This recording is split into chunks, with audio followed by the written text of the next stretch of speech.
monde, c'est Julienne, j'espère que vous allez bien. Aujourd'hui, on cuisine la bavette de bœuf marinée et un ragoût d'haricots blancs. Donc pour la recette, vous allez avoir besoin de bacon, d'oignons verts, de persil, de cul de persil, un oignon, du jus de citron, des gousses d'ail, des champignons blancs, un poivron, n'importe quelle couleur, il n'y a vraiment pas d'importance, des haricots blancs qui ont été trempés. Puis ici, on a la bavette de bœuf qui vient de notre boucherie près de chez nous.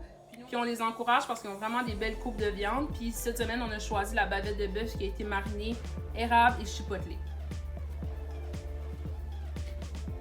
Donc pour les légumineuses, il y a différentes façons de... Donc pour les légumineuses, il y a différentes méthodes de trempage. Il y a la façon plus traditionnelle qu'on connaît pas mal tous. C'est de les tremper toute la nuit dans un gros volume d'eau à couvert dans le frigo. Moi, hier soir, j'ai oublié de faire tremper les miennes. Donc, j'ai parti un chaudron d'eau bouillante. Puis, j'ai déposé mes légumineuses qui avaient été rincées et triées. J'ai laissé mijoter pendant 2 minutes. Puis ensuite, on ferme le couvercle et on laisse reposer 1 heure. Cette même méthode-là pourrait se faire au micro-ondes. Donc, on chauffe l'eau au micro-ondes avec les légumineuses qui ont été rincées et triées. Puis, on chauffe de 8 à 10 minutes. Puis, on laisse reposer encore une fois 1 heure. La méthode de trempage est obligatoire avant la cuisson parce que sinon on ne pourrait pas les cuire, ça prendrait une éternité. La méthode de trempage, c'est vraiment pour ramollir la cellule ou la fibre de la légumineuse pour ensuite la cuire dans un bouillon ou dans l'eau. On commence? On commence! Recette, on va commencer par ciseler notre oignon. Donc comme j'ai mentionné dans notre vidéo de technique de coupe, c'est le talon, cette partie-là qu'on doit garder si on veut faire cette technique-là. Donc, je fais des traits de ce sens-là, à la verticale. Je tourne mon oignon de 90 degrés. Puis là, vu que cet oignon-ci est un petit peu plus gros que ce qu'on utilise normalement, on peut faire 2 traits à l'horizontale. Donc, 1. Pas jusqu'au fond, encore une fois. Puis le deuxième trait, un petit peu plus haut. Puis ensuite, je coupe pour avoir des beaux dés.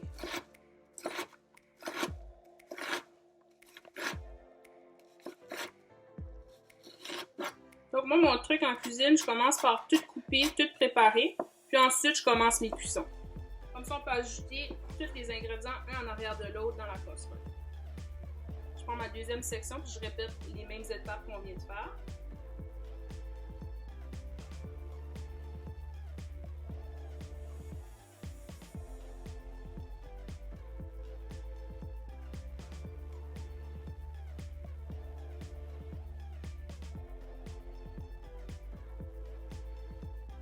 Le talon, on ne l'utilise pas normalement, c'est vraiment pour nous aider à couper. Ensuite, je prends 2 à 3 tranches de bacon. Ici, on a du bacon à l'érable, mais ça prend du bacon nature. Puis, on va juste faire des morceaux avec.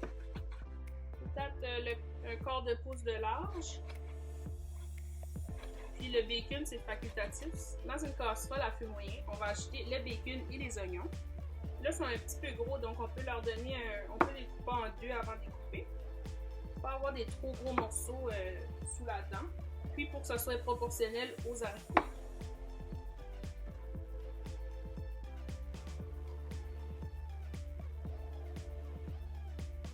Donc ma version du ragoût, c'est quelque chose qui n'est pas très traditionnel, mais si on voulait, on pourrait ajouter carottes, poireaux, céleri aussi, au lieu des légumes que moi j'ai choisis aujourd'hui.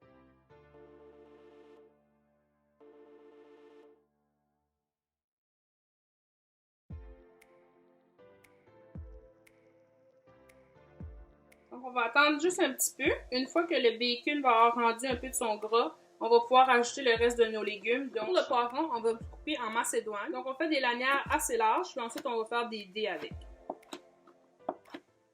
Pour le ragoût, puisque la cuisson est quand même assez longue, je vous conseille d'ajouter vos morceaux de poivron à la fin, donc 10 à 12 minutes à la fin de votre cuisson. Comme ça, vos poivrons ne seront pas trop cuits, puis ils vont garder une belle forme définie dans votre ragoût.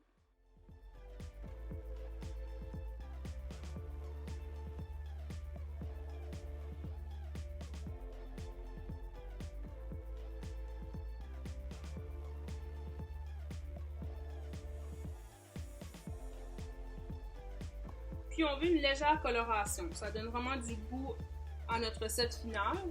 Donc on veut éviter que les légumes, le bacon, puis tout ça, ça bouille. On veut vraiment que ça colore. Puis on va ajouter les 2 gousses d'ail.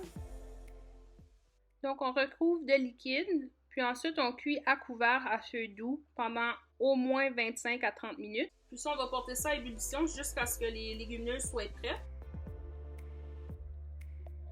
N'hésitez pas d'ajouter du liquide si vous voyez que vos légumineuses ne sont pas tout à fait prêtes et il n'y a plus de liquide. Puis s'il reste du liquide à la fin, on va le faire réduire et on va le monter au beurre.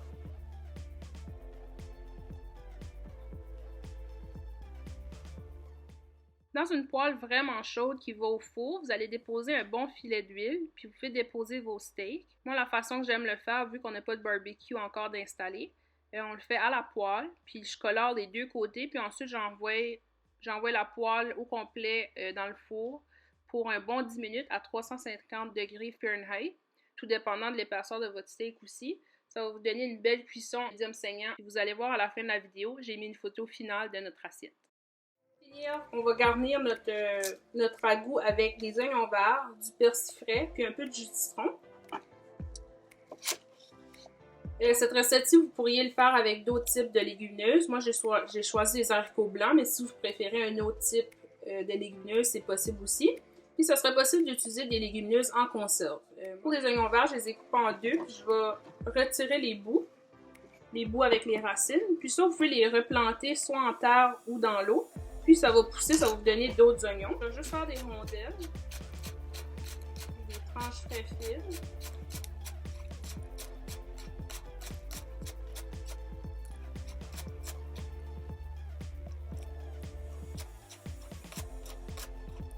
Quand vous partez votre cuisson de ragoût, ça va prendre un bon, dépendant du type de légumineuses que vous utilisez, ça va prendre au moins un bon 25 minutes de cuisson.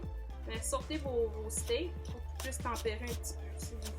Parce que si vous aimez les steaks saignants puis vous ne le sortez pas d'avance, l'intérieur va être froid parce qu'il sort du frigo. Fait qu'un steak, normalement, on essaie de le tempérer un bon 20 minutes là, avant de le mettre en cuisson. Donc, j'ai utilisé ma botte de persil toute la semaine. Puis à la fin de la semaine, dans mon sac, je conserve les racines qui étaient trop coriaces pour les mettre dans mes plats.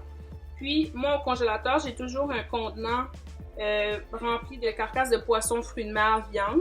Puis, je vais me faire du bouillon maison avec le contenant que j'ai. Donc, je garde tout ça au congélateur. Puis, quand j'en ai assez, ben là, je me fais une recette de bouillon. On verra ça dans une vidéo.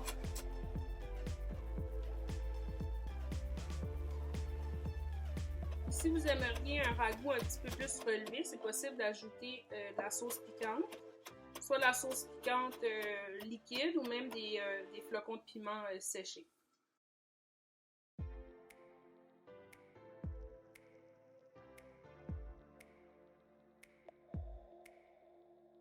Une fois que les haricots blancs sont cuits, vous allez voir la différence sous la dent, c'est vraiment crémeux. On va ajouter les oignons verts, le persil frais, un peu de jus de citron. Puis ça, c'est vraiment juste pour au goût. Puis le but de ça, c'est vraiment pour donner un peu de légèreté à notre plat. Les légumineuses, en général, vont mieux cuire lorsqu'il n'y a pas d'acide. Donc, nous, on avait juste ajouté nos légumes, du bacon, un peu de sel, un peu de poivre. Donc, on ajoute les éléments acides à la fin. Puis, on va juste saler, poivrer au goût. Puis, je vais ajouter une belle noix de beurre à ça. C'est que le beurre va s'incorporer au liquide, un peu comme quand on fait une sauce ou une vinaigrette maison, une sauce de type mayonnaise maison. Le corps gras va vraiment donner une belle texture onctueuse au bouillon. Donc, je vais brasser. Puis, on fait ça sur le rond avec un peu de chaleur. Comme ça. Puis, on peut voir la texture de la sauce est super belle. C'est onctueux. Ça va être super bon avec notre steak.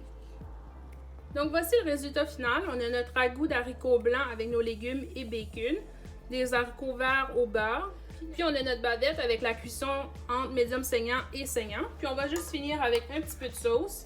Comme j'ai mentionné, notre viande et la sauce ont été préparées par notre boucher près de chez nous. Donc je finis avec un peu de sauce érable chipotle.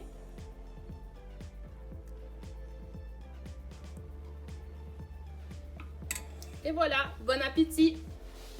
Dans notre prochain vlog, on fait un pain au raisin et cannelle. À bientôt!